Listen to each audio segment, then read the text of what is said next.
América es la nación más poderosa de todo el planeta, pero la cuestión es de dónde surge tal poder. Quizás varios dirán que este país es una superpotencia por su economía, y está bien, mientras que otros pueden concluir que es por su política, o algunas otras personas podrían mencionar que es por su cultura, y realmente está bien, pero la verdadera razón de todo su poder es que viene parte de este por el crimen organizado, o mejor conocido como el narcotráfico. Ciertamente, en la pantalla grande existen demasiados filmes que exponen las atrocidades de este poder, pero de la misma manera nos enseñan a glorificar el sistema que integra a este grupo de personas. Tal es el caso de Goodfellas de Martin Scorsese o Once Upon a Time in America de Sergio Leone, y un gran etcétera de películas que guardan una cierta similitud con el mundo de los gángsters y del narcotráfico. Sin embargo, el día de hoy discutiremos la primera película que pudo glorificar a todo este género y a todo este mundo que les guarda, y claramente estamos hablando de The Good Father, o mejor conocida por su título en español, El Padrino. The Good Father fue dirigida por Francis Ford Coppola en el año de 1972, y de la misma manera esta historia fue basada en un libro del autor americano-italiano Mario Puzo, donde demuestra las atrocidades y glorificaciones de la mafia posterior a los acontecimientos suscitados en la Segunda Guerra Mundial. Antes que inicie con este video, debo de avisar que se vendrán fuertes spoilers de las 3 películas en cuestión, y de la misma manera hablaremos ciertos puntos que maneja la novela, pero no fueron expuestos en el largometraje al final. Pero antes que inicie con este video, quiero expresarte que si te interesa el contenido de este canal, puedes suscribirte ahora mismo, para que así mi comunidad siga aumentando en número. Pero si ya estás suscrito, activa la campanita mamona de YouTube para que sepas cuando subo un nuevo video. Y de la misma manera agradezco a todos mis suscriptores la paciencia de este video, ya que desde el mes pasado se los estoy prometiendo y finalmente aquí lo tienen. Desde el primer enfoque cinematográfico de la película conocemos los dos lados que manejará la misma saga, es decir, lo justo y lo injusto. Ciertamente, en esta primera escena que nos enseña la película, vemos por un lado a un hombre que sufrió toda su vida por alcanzar el éxito en Estados Unidos, de una manera ética y correcta, quien en este caso sería el sujeto de la funeraria, que no recuerdo su nombre, mientras que Vito Corleone representaría al individuo que alcanzó el éxito a través de las injusticias y de la misma violencia, por lo que en este enfoque cinematográfico juega con dos lados de la moneda, que en este caso sería lo justo e injusto, viéndolo desde una perspectiva cada uno de estos. E incluso Mario Puzo al inicio de su novela también visualiza estos dos puntos en su mismo escrito,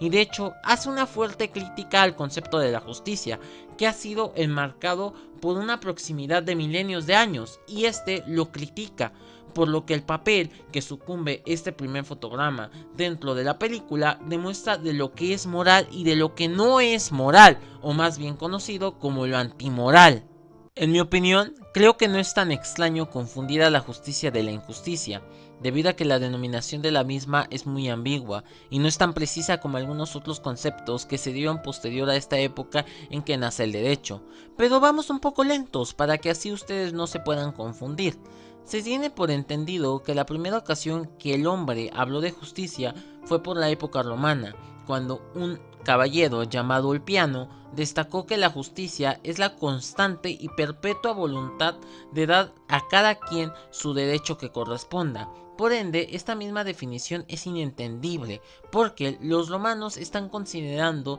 que los dos lados de la balanza serán siempre los mismos al final del día. Por esa razón, no se sabe con ciencia cierta lo que significa esta palabra. Dadas estas circunstancias, no significa que hagamos lo que deseamos, porque lo único que nos detiene de los actos malvados y deshonestos es nuestra propia moral y ética hacia el mismo asunto, por lo que la justicia para mí termina simbolizando la esperanza en nuestro mismo ser, y de hecho esto podría vincularse a la película, cuando Víctor Corleone llega por primera vez a América en El Padrino parte 2. De esta manera el director simboliza a la justicia con la Estatua de la Libertad, porque hay que recordar que para la cultura anglosajona representa la fe a su institución jurídica, cultural, política y social. Así que la llegada de Víctor Corleone a Estados Unidos demuestra dos momentos sumamente importantes, que en este caso sería la miseria y en el otro sería la grandeza.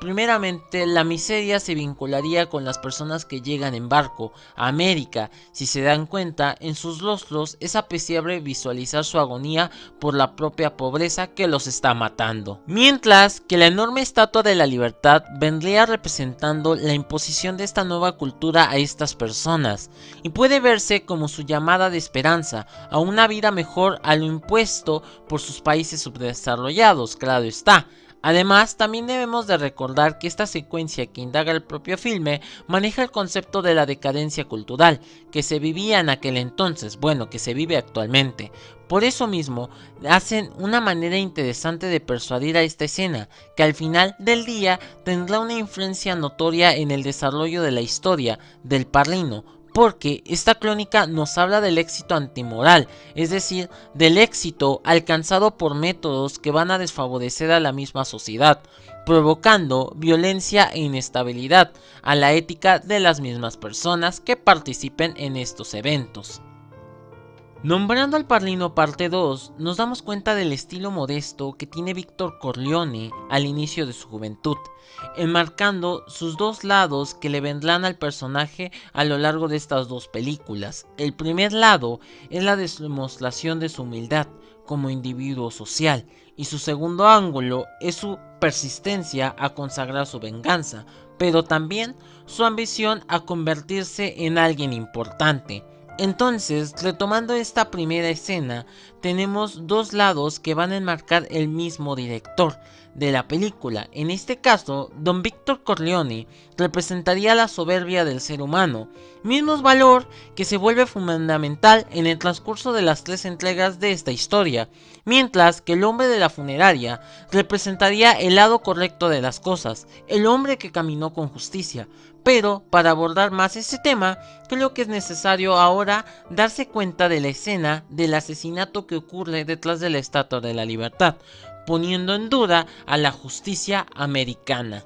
En una de las escenas del Padrino parte 1 es apreciable ver cómo es visible un asesinato, mientras que de fondo resguarda la apreciada Estatua de la Libertad, que como anteriormente les comenté, les dije que esta significaba el valor de la justicia en América, por lo que al presenciar esta escenografía nos damos cuenta de la terrible realidad que aguarda en ese país, es decir, que el sueño americano está corrompido por lo injusto y antimoral. Por ende, considero que este fotograma es la realidad que realmente acecha a la nación americana. Así que con estos elementos podemos determinar que la reflexión más importante que deja el Padrino parte 1 es aquella que nos quiere decir que los actos antimorales son aquellos que están afectando a la misma humanidad, pero lo que más nos interesa a nosotros es el poder y el dinero. Un mensaje que plasma de mejor manera Brian De Palma en Scarface, que en un siguiente video hablaremos del contexto de esa película. Sin embargo, el Padrino no se queda atrás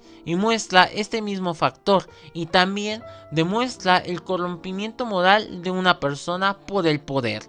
Ya analizamos el estilo de vida de Víctor Corleone. De la misma manera, ya dimos pauta a las causas de su metamorfosis. Sin embargo, es momento de centrarnos en Michael Corleone, el hombre que pasó de ignorar su negocio familiar a convertirse en un mayor gángster que su padre. Es evidente que el joven al inicio del Padrino parte 1 hace una fuerte crítica a la organización que controla a su padre. Sin embargo, al sentir la soberbia del poder que lleva esto, termina convirtiéndolo en todo lo contrario a lo que él tenía previsto, por lo que le sucede que la soberbia será otro valor de mayor importancia en la trilogía, porque con ella es posible realizar actos que sean antimorales, pero con la humildad es posible dar actos morales, según la filosofía socrática, que plantea estos dos momentos en la franquicia. El primero sería cuando Michael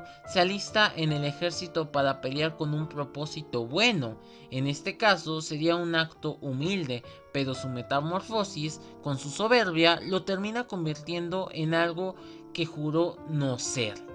De hecho, en la escena donde sufre esta metamorfosis el personaje de Michael Corleone, nos damos cuenta de la sinfonía de un tren pasar, generando un vínculo del cambio de persona que está por convertirse este hombre, y los ruidos que emana de su alrededor hacen alusión por la pelea que existe entre el bien y el mal de este mismo sujeto.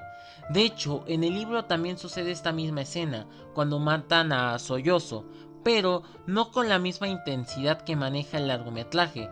por lo que este formato plantea muy bien el cambio de estación que recibirá el mismo sujeto. Incluso al final del filme vemos como Kate, que lo pudiese definir como su lado humilde del personaje, termina siendo opacada por su propia soberbia de Michael Corleone, dándonos a entender al final que este ha olvidado por completo su moral y ha logrado sucumbir a sus instintos malévolos, si lo pudiésemos llamar así.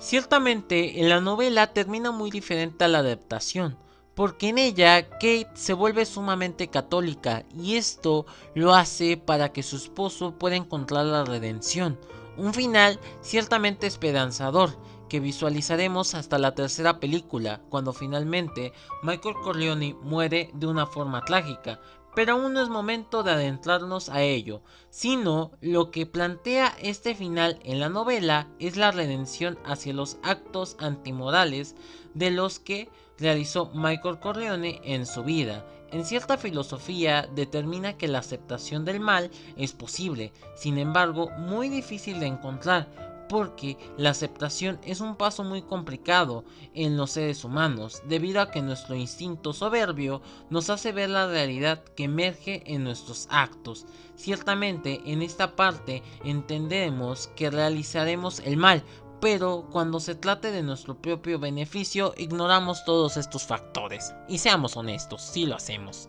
La perspectiva de Michael Corleone es una muy interesante, porque su marco argumental también propone hablarnos de las 3 transformaciones de Nietzsche, que si han seguido el contenido de este canal, sabrás que ya hemos discutido de aquellos cambios en videos anteriores. Sin embargo, hoy retomaremos de nuevas cuentas estos puntos porque las 3 transformaciones son visibles en Michael Corleone, quien en primeras cuentas en la parte 1 de la trilogía es mostrado con una actitud indiferente a los negocios de su padre, lo cual respondería a la transformación del camello, que es aquel que se muestra común e indiferente a lo que le rodea. Pero en El Padrino parte 2 se muestra a Michael en la fase de león, que cuando se revela ante su mismo sistema que tiene anteriormente previsto en su juventud. Por ello, la conclusión del Padrino parte 1 demuestra el cambio filosófico que representará Michael en la postura que dará en la siguiente entrega. Por último, tenemos la etapa del niño, que es vinculada en la última escena del Padrino parte 2, cuando de una forma recuerda su verdadera esencia de quién es, y esto lo hace comprometerse un poco más en encontrar su redención. Ese sería el final perfecto que trata de dejar El Padrino parte 2, pero considero que la tercera entrega modifica todos estos conceptos. Sin embargo, en su última escena también se trata de hacer hincapié en la etapa del niño, cuando Michael muere en la perpetua soledad, quizás entendiendo el mayor de sus errores y dejando una pregunta al receptor, que es la siguiente: ¿vale la pena consagrar todos los éxitos para terminar en la nada? ¿Por qué destaco esto? Seguramente se están preguntando. Pues destaco esto mismo porque al final es una carta de la soledad que nos persigue detrás del éxito, debido a que hacemos a un lado todos nuestros amigos y familiares y únicamente nos concentramos en nuestra misma soberbia y en nuestro mismo poder, tal como le pasó a Michael Corleone. Por eso considero que la trilogía del Padrino no solamente trata de glorificar a la mafia, como varios críticos del cine tratan de indicar, sino más bien El Padrino es un relato que nos muestra la verdadera manera en que nuestra moral se ve afectada, y de la misma forma plantea la metamorfosis que corrompe a un ser humano, es decir, de un ser bueno pasa a tornarse otro malvado. Quizás muchas personas puedan interpretar de diferentes maneras el largometraje, pero de lo que estoy seguro que estén de acuerdo de este mismo es que es un relato vívido hacia el mismo sentimiento de la soberbia, y de esta misma trilogía da pauta a concentrarnos en el verdadero significado que le tenemos al poder, por lo que esta palabra termina siendo la protagonista en las 3 entregas que se dan, y con esta misma reflexión terminamos este análisis de esta gloriosa película.